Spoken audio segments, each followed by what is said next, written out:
Colin and Justin, welcome back to Breakfast Television. Thanks for having us. It's been, morning, everyone. It's been way too long. And first things first, it's St. Patrick's Day. Do the Scottish duo, do you guys have a special celebration? Well, we celebrate every day, and obviously we have a big affiliation to all things Irish, Riaz. So although it's not our Scottish Day, we're partying with the best of the rest of the world and the Irish contingent Exactly, and Justin's middle name is actually Patrick. Exactly, so it's Justin Patrick Ryan. You don't get much more Irish than that. The hidden twist with the boys, you know, anytime you come to Vancouver, anytime you come on BT, it's always a good time. And you always have some sort of news, some sort of announcement. And there is a brand new show, and I was saying, are we taking a step back? Is it a more tranquil setting now? Well, do you know what, Riaz? We've spent our life kind of running around frantically from city to city around the world, and we love what we do. But we decided to take a kind of a slight gear change, and we've put together a brand new show called Colin and Justin's Cabin Pressure. It starts tomorrow night on the Cottage Life Network, and it sees us as the subjects of our own makeover rather than just presiding over somebody else's. So we had TV crews in our new lakeside cabin in Muskoka, and we turned chicken poo into chicken pie. Honestly, the transformation of this rundown cottage was incredible. And at the same time, we created a really faithful scene-by-scene recreation of Deliverance. Diddling ding ding ding ding ding ding diddling ding ding ding ding ding ding. Now hold on a second, Colin. When we look at this is your private place. Do you know, it is, and you know, we are so sympathetic to all the Canadian homes that we've been in, because suddenly, you know, it has been flipped on us, you know, and the cameras happen there. But you know, we've been to cottage country, cabin country, you know, whatever you want to call it. But it seemed to us that actually it was a beautiful, beautiful setting, but it was a place where furniture goes to die. You know, and actually Canadians deserve more. You know, if you went to a hotel that had threadbare carpets, mismatched furniture, it's going to get a 2-star rating, okay? We want your cottages to be 5-star, and I think that's our big push on the show, is that we deserve better, you know, so it's not about knocking it down and starting again and building some kind of like McMansion, but it's about appreciating the building. It's a log cabin, you know, you don't get much more North American than that, and trying to enhance the experience, you know, and I think legacy was very important for us as well, so we try and do as much of it ourselves. We use local suppliers, local artisans and makers, so that it feels very unique. So where do you draw the line to keep things secret? Because everyone gets to see what's going on in the private life. Do you know, it's almost like pulling up our metaphorical skirts and showing the world what we've got.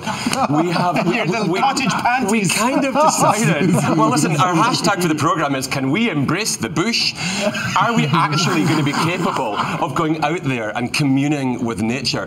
And do you know what we did? I mean, we love nature in spite of what it did to us, but we are really pragmatic. We take a really kind of fun overview of life by the lake. And obviously, I mean, we're not in our knicker drawer on the show. It's not like running about in the bath in the shower and showing everybody there's a hot tub scene, though. Well, there is. Yeah, we did that particular bit at night to keep a bit of mystery. We don't want to solve every mystery. But no, we had a fine line, Riaz, and we are very transparent in the show. We show you what it's like to kind of change our gear and change our tempo and move to the lake for a while. But it's a real observation of how we can make people's homes, in this case our own home, really beautiful, but without spending a lot of money. Our big motto is, it's not how much money you spend, but how you spend it. And it's all about really clever shopping. So we go to garage sales, we go to a lot of the online auctions. In fact, to augment our own makeover fund, we sell all the chattels that we inherit with the cottage. So one man's trash is another man's treasure.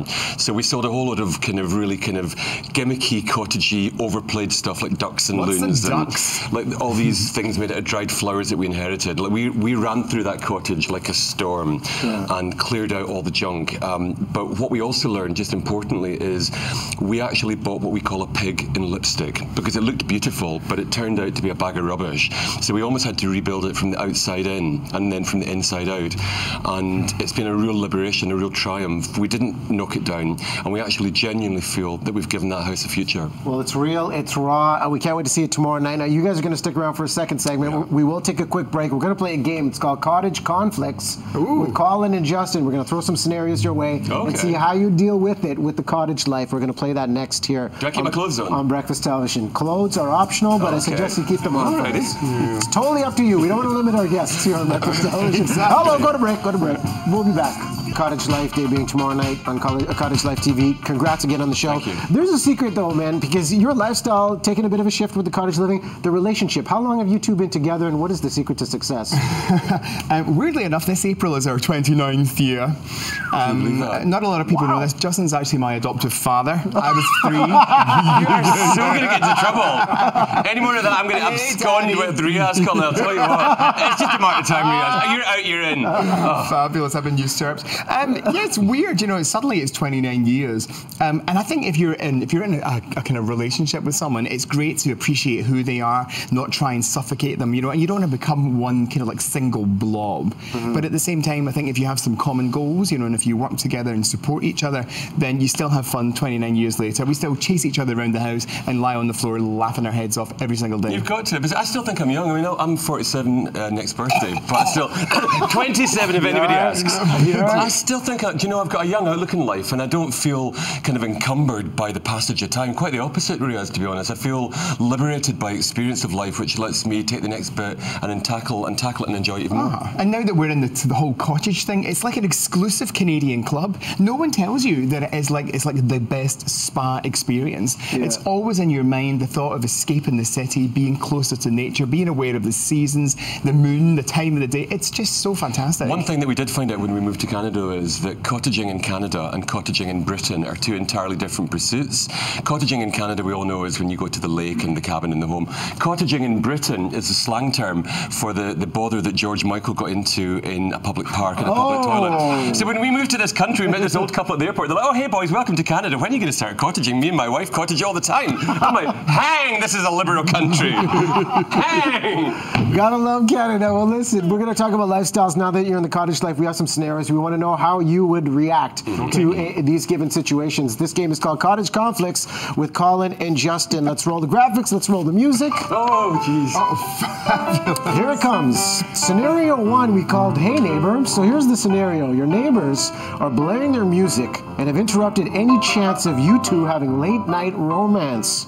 You ask them to turn it down, and in return, they have now put Justin Bieber's greatest hits on repeat and egged your cottage. That could be a little bit tricky. The good thing is, up at our cottage, the guy that lives next door to us is a young Canadian vet called Jordan, and I think he's like 30, and he's a real jog. So we actually have a really good relationship with him, and he's out kind of boating around, and we have really good fun. But if he played Justin Bieber, the friendship would be concluded. Stop that. No, I'm not into Bieber hate. I am into Bieber hating. Do you know, we gave Justin Bieber, as a country, we gave him to America, and they gave us back shoddy goods. Sorry, no refunds. No refunds. Okay, scenario 2, we call this one So Fresh and So Clean. Colin is big on conservation measures when it comes to water usage. Justin, however, wants to have a good old-fashioned bubble bath or maybe even lather up in the lake to stay on top of personal hygiene. How do you reach the resolution? Do you know, it's weird though, because as one of them said, you want to be clean, you know, do you want to be dirty at the lake, you know, and I think that's the lovely thing, you know, our lake is pristine, you know, it's so gorgeous, so we all want to end up in the lake, and actually, weirdly enough, because we're talking about enhancing the cottage experience, we have a cave. A cave? We have a cave, and we put a shower in the cave, so you could stand there in the all together, and nobody can see you, and it's fabulous. There's something really weird about men wanting to go naked. Oh, I'm all for it. I love that. Yeah. All right, last one. This one's all about cougar hunting. You are both feeling adventurous and decide to spend the day on an invigorating outdoor hike. The wildlife's unpredictable, and suddenly you both find yourselves face to face with an intimidating and ferocious cougar. What do you do? Leave that young man alone! Oh, I tell you, you've actually just described a real-life situation that happened to us. In fact, two. We have actually seen, like, is it a lynx or a minx, whatever they're called? Yeah, the big wild cat. Yeah. But a real-life cougar, our lady who lives about 4 or 5 doors down from us on the lake, she suddenly appeared in this, she's like in her late 60s, but she's still got a really good figure. Not so much figure of 8, but it's still there. And she's wearing this really gorgeous, tiny leopard print thing. And she was literally all over, like when we moved into the lake, she was like, oh, hey boys, come around for a cocktail. Why don't you come and have some time with me? And we're like, well, I think you need to learn a little bit about your new neighbours. And as much as we enjoy the fabric that you're clad in, we don't plan tearing it off later on. Exactly. So that's our exposure to cougars. Just back away slowly. Back away slowly. Or, you know, if you can't beat them, join them. And I would say that dress does look fabulous on you. Yeah, exactly. Nothing is wasted areas in our world. Nothing. But But then, isn't that the great thing about cottage country? Is the wildlife. We got lost. Like, we were coming from Algonquin, and we got lost, and there was no phone signal. The sat nav wasn't working, and we were like, okay, this is a bit where the two Brits get like eaten by the locals, like in some horror movie. So we pull into the side of the road, and suddenly there's a huge tongue on the screen of the car, and it was a moose. A moose licked our car like this, and then just turned and walked away. And we were like, look at the size of the ass on that moose. They're massive. But that's the nice thing, though. Prehistoric. We're finding this new life, and we live our life in Toronto in a glass tower. We live at the top of a glass tower. In London, we live smack dab in the heart of the city. So when we had the opportunity to change gear, it's been brilliant to commune with nature and to find out all about another way of living.